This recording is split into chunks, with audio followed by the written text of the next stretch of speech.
Hi, Robert Goldberg here with our political corruption reporter, Joey Rullo, and something interesting happened today. Anything you'd like to tell us on what's going on? We have a common, I guess you could call Washington hustle going on right now.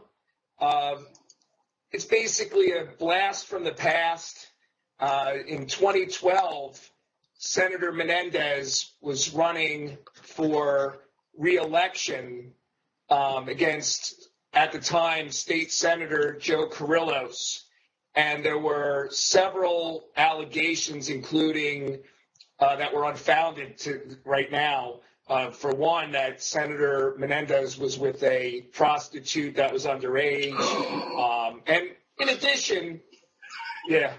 And in my addition, God, a prostitute! All what are these we other, going to do? Yeah. But they were founded to be not true, correct? They were founded to be untrue. The story was actually uncanted by the girl that brought up the allegations actually came back and recanted her story and admitted, that she did it for a reason. And it was actually brought up that it was payback. So that kind of is interesting because this story that broke today, and in a nutshell, is basically making an allegation that Senator Menendez supplied his friend with favors in exchange for gifts. The two favors were, one, a security device at ports to X-ray incoming cargo and under the guise which the Senator Menendez was for this project because it was going to screen narcotics. But coincidentally, his best friend basically owns this company, and this is where basically the whole thing surfaces around. That's the first allegation. And then the second one is his friend is a doctor and had some Medicare overcharge complaints. And apparently Senator Menendez was lobbying for him or made a phone call, which again, both of these issues, whether it be coincidental or whether it be intentional, could fall under the guise of the duty of a senator. However, the senator did receive a $53,000 gift in the form of several flights. Those several flights, however, were reimbursed, and they were reimbursed in full. The senator had mentioned that it was a mistake, and he took care of it, paid it back. The interesting thing is that this issue during 2012 was a huge issue.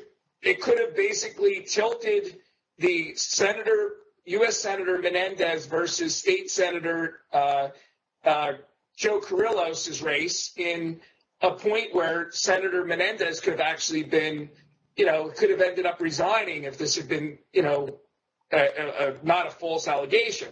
Well, now, several years later, almost 4, and the senator since then has been very boisterous, almost Republican-like, in some of his foreign policy stands.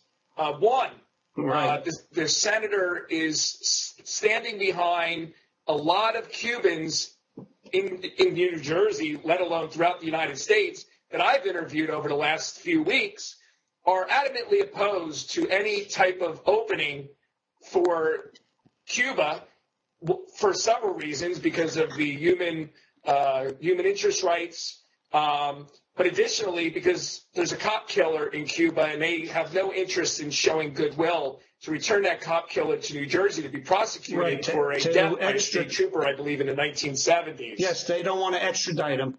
Extradite, yes. Yes, and then Senator Menendez, go ahead.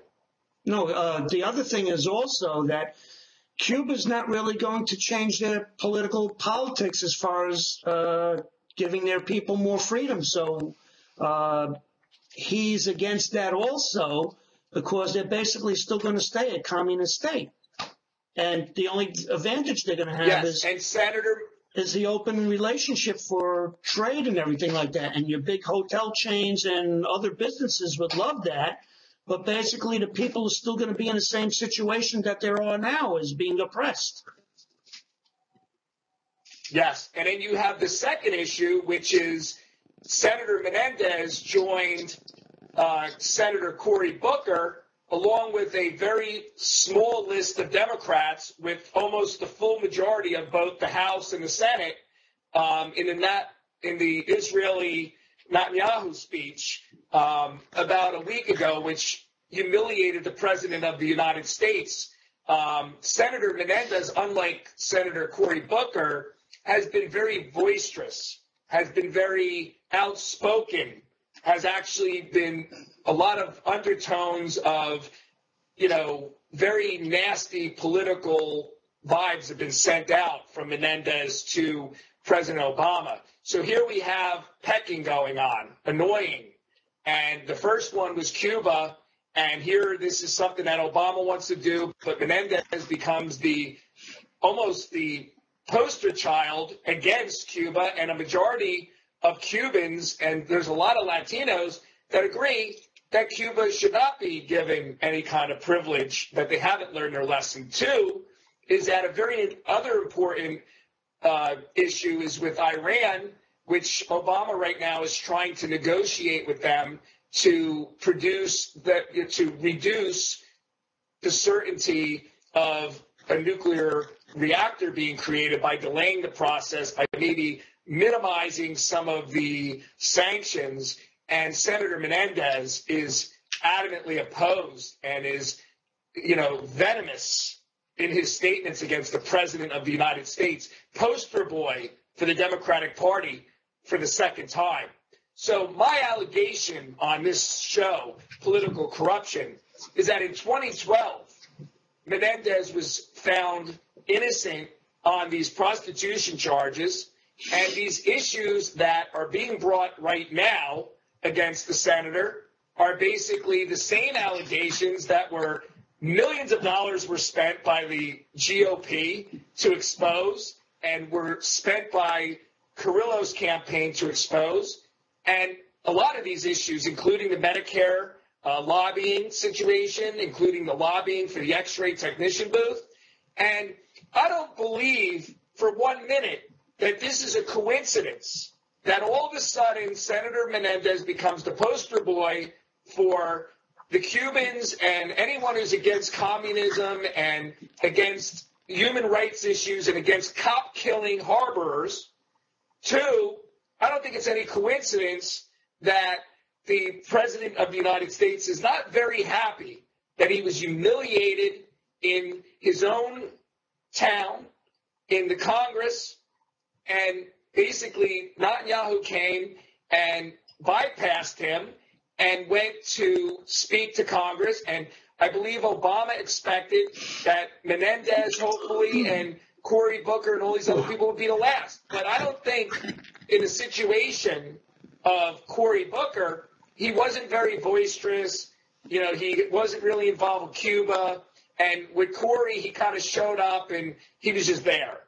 Versus Menendez was basically on a platform or a bully pulpit, if you will. And the president, in my opinion as a prior U.S. Senator candidate in the U.S. Senate of New Jersey in 2012, as a political science major, as somebody who's not asleep and is not a sheep, that this is a clear corruption issue that's twofold, almost like, basically the President of the United States knows that Menendez will fight this to the end, and the President of the United States, in order for this to even occur, the outgoing Attorney U.S. General, Eric Holder, who approved this last minute, which most people don't approve anything last minute, they just retire. This was approved, obviously, by Obama and even pushed, and this was done to humiliate, to debilitate, to humble, and to put Mr. Menendez, Senator Menendez, back in line. And I believe that this is not an issue of Democrat, Republican, or Independent. This is an issue of what happens it's called the Washington hustle. You are not protected from this dance, whether you be a Democrat, a Republican, or an Independent. Now, right here in New Jersey, we have a similar incident with travel. Senator Menendez returned $53,000 back to the lobbyist, but it was his friend. And friends tend to, and this is a close friend. This isn't an associate. This isn't a business person. This is a close friend. And he made a mistake. It could be illegal. I'm not advocating whether it's illegal or not. But right here in New Jersey, the Governor Christie, who's now running for President of the United States, who is the figurehead, the main man, the head honcho, the top dog. No, he's allegedly running for president. He hasn't officially announced it. He's running for president. He has a PAC, and he can play all the games. But the bottom line is, right here in New Jersey, Governor Christie just took a flight with his family, which we all would dream about, and I'm happy that he fulfilled his family's dreams, with a vendor for Port Authority of all things. Now, if you had any common sense, and you had any respect for New Jersey, and if you had any notion of what happened with Bridgegate and how your administration completely screwed up New Jersey by doing this, even though you weren't involved with it directly, but that was your administration, why would you accept a gift from the NFL CEO of the Dallas Cowboys for a private jet for your family, as well as, ready, box luxury seats? Wouldn't you like to go on a private jet and go see the Cowboys? Oh, absolutely. Now, do you really think that the head of the Cowboys? But the thing is, it's not only that he is a vendor of the Port Authority. He has the rights to the observatory deck of the World Trade Center's new Tower 1, the observation deck. So the amount of business that's being brought into that is not just the funds of going up there to look out on the deck. It's the souvenirs and everything else are in the millions of dollars. It's a huge, of course, yeah, of course. It's a huge thing there.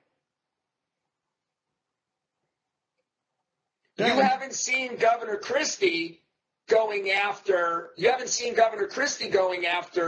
FEMA, publicly like Senator Menendez. And Christie hasn't been under the skin and thorning the President of the United States like Senator Menendez has. Here we have another example, which it just belayed on to me, that Senator Menendez has just actually come out publicly blasting the whole entire FEMA process. For example, Congressman MacArthur in the 3rd Congressional District in New Jersey, he came out and he's asking for FEMA head to resign. But you haven't heard a word from Christie. Christie's very politically smart, and he's very careful about getting under the thorn and getting on the nerves of the President of the United States. But my reason for even bringing that up, and to go back to the main issue, is that Senator Menendez, like Christie, accepted a gift, and whether he thought it out or not, he paid it back. And now he's being prosecuted as a criminal by the U.S. Attorney General's office for almost the same exact thing that Christie did, but with a flight. And they're friends in general, but they're not. They're not friends. But the bottom line is there's a conflict. There's a complete conflict when you have a contract and you're the figurehead, and people know better in politics. And Senator Menendez should have known better, but he paid back that $53,000. Additionally, the facts will come out, and this is my hunch, is that, and I don't know if you followed this, Robert, but what happened was some classified documents were in limbo, in transition to go back into classified, and they were accidentally stumbled upon. Whatever's in that information was enough that Holder was able to at least make it look like these allegations are possible so that he could be, remember, this is a court case. This isn't a criminal case right away. He has to be proven guilty. But there's no doubt that this is politics. Well, some of the other networks, major cable networks, not a little rinky-dinky place like us that we're trying to grow, are saying that it's Eric Holder's last push to try and make a name for himself, that he did something. Because if you look back since the Obama administration started, and Eric Holder's been a part of it from day one, who has he prosecuted? What charges has he brought up on anyone, whether it be Republican, Democrat, on anything? He hasn't done a damn thing on anyone or anything. So some of the networks that reinforces what I said. Yeah, he's trying to make a little name for himself before he goes out and in a week or so, they're saying. Or are they just trying to say to Menendez and other Democrats, or maybe even Republicans, shut up and go along with the dictator's orders, or else there will be consequences? It is that, and it's the Washington hustle. And what happens is, basically, and this is what's funny, is everyone out there, has amnesia with the news. That one day we remember one thing, and then the next day it's a whole new story. In 2012, when I was running for U.S. Senator, these allegations were the main issues. That there was millions of dollars spent. You'd have to be hiding under a rock not to even have known about this. All of a sudden, Senator Menendez is the poster boy for Cuba, which is the project for Obama, which he's standing in his way. 2, he's now going into a forum arm in arm, basically, with Republicans, standing behind Netanyahu from Israel, trying to prevent, nuclear extermination to Israel and the surrounding areas. And 3, which we just kind of brought up, is that Senator Menendez has actually come out and asked for a full investigation of FEMA, and basically he is not playing by the DC rules. He is not dancing with his partner correctly. So the DC hustle comes in, and he has to start dancing like all the rest. So the way they get them to do it, it's called the Washington hustle. And what they'll do is, okay, let's take these allegations that millions and millions of dollars have already been spent by our opposition Republicans. We already have them on our side. And now we'll use the justice system to expose what they were, even though in 2012 they weren't important. And we know we're not going to indict Menendez on this because he's not an idiot. He's going to go out, he's going to get a lawyer, he's going to have all sorts of discovery and disproving and witnesses, and he's going to have witnesses that aren't willing to testify, and nothing's going to come out of this. However, the smart man, the wise man, understands what the Washington hustle is. This intention for this whole entire scheme is to humiliate Senator Menendez, to put him in line, to humiliate Senator Menendez, to put him in line, then to humble him. And after that, he falls in line, and either he dances or he leaves the dance floor for good. And that's the way this works. One other question. The bottom line is, you brought up very intelligently about Eric Holder. The other thing is, I lost track for a second. Is this just another distraction that the Obama administration is just trying to create, just to take the heat off of them of what they're doing? So, look at what's happening with Menendez and forget about what Obama is not doing, not obeying the Constitution and making executive decisions with his phone and his pen to get us to distract him from this, because I see more and more distractions also coming up before his term is over. So he's trying to accomplish things, but there are private groups out there that are filing lawsuits against the administration of his overreach, and even the the Republican Party is taking him to court on certain things. So just like with Obamacare now in the Supreme Court, that decision is going to be coming out in June. Is this just another distraction to say, look over here and not over here?